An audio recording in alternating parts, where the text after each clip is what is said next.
তো বন্ধুরা, আজকে ডাক বাংলো বিরিয়ানি আমি অনেকদিন দেখি কিন্তু আনা হয় না। তো আজকে ডাক বাংলোয় গেছিলাম। তো হঠাৎ মনে হলো দেখি খেয়ে দেখি কেমন।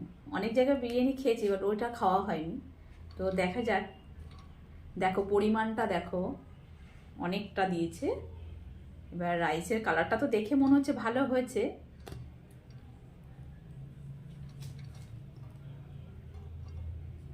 চিকেনটা কি এইটুকু নাকি? প্রথমে ওইটুকু চিকেনটা দেখে ভাবলাম কি এইটুকু চিকেন দিয়েছে।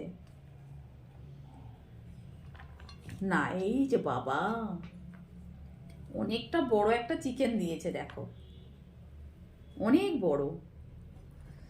তো এই যে আলুটাও দিয়েছে, আর রাইসের পরিমাণটাও ঠিক আছে, অনেকটাই দিয়েছে। এখন জানি না কেমন টেস্ট হবে। দেখো পরিমাণটাও অনেকটা অনেকটা পরিমাণটা দিয়েছে।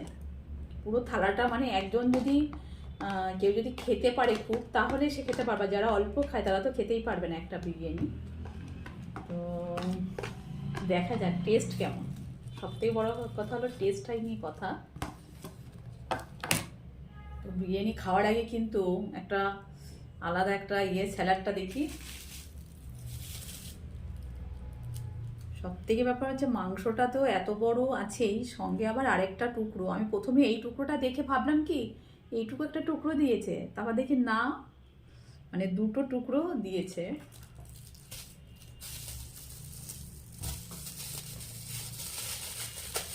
অনেকদিন ধরে ওইদিকে যাওয়া হয় কিন্তু ডাক বাংলো বিরিয়ানি আর আনা হয় না। আজকে আর ছাড়েনি, না নিয়েই যাও। স্যালাড তো খেয়ে দেখি কেমন হয়েছে।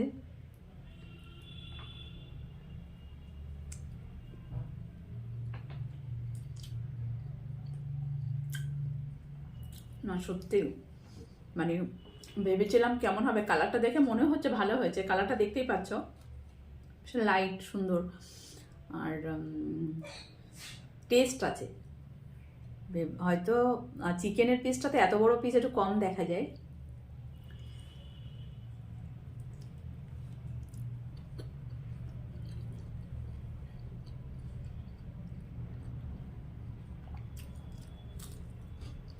হুম,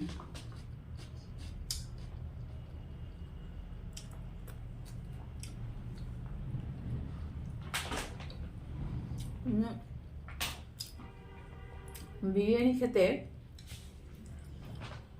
জানো আমি প্রচণ্ড ভালোবাসি। আর সব জায়গায় বিরিয়ানি এনে ঠিক খাবোই খাবো।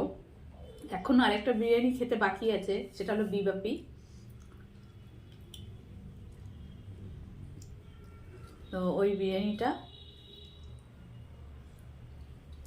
ওটা ওখানে গিয়ে খাবো।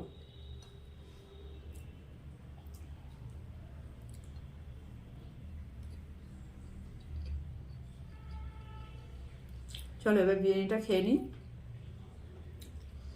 আবার পরের কোনো ভিডিওয় দেখা হবে।